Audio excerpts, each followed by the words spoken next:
Di ba guro ka? At ako estudyante. Madalas nagagalit kayo kapag di kami active sa klase. Papagalitan nyo kami kapag late at absent. Bakit lahat ba ng guro naranasan mag-working student? Tupiling mo ngayon lamang ka. Bakit? Porque may degree ka na?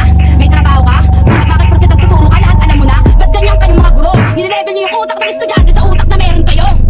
Karamihan sa inyo, may degree na hinahawakan kasi inasa sa magulang. Paano naman kami pinipilit pagsabayin ng trabaho at pag-aaral para may marating lang? Yung kaming diktahan na parang alam nyo na lahat. Sa paaralan, aklat ang binubuklat, yun ang aking iuulat. Ano man ang iyong nalaman, di na para ikalat iuungkat sapagkat hindi nyo alam ang aming mga kwento at alamat. Kaya wala kayong karapatang bigyan kami ng pamagat. Kaya siya makitid utak, kaya siya mangmang, tanga at bobo. Naturingan kayong guro pero nasad ko ng respeto. Di ko binababa ang kredibilidad ng mga guro, yan ang aking ikaklaro. Saludo pa rin sa inyong trabaho at masipag na pagtuturo. Pero minsan, masiwasan nyo naman pagdetect nyo. Nakikinig naman ako at steady lang sa dulo. Alam mong di ko alam sagot, bigla mo akong ituturo.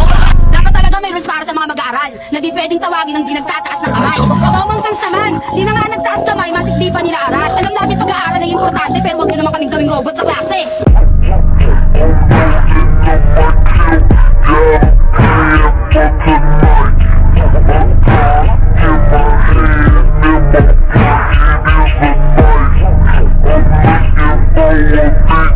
I'm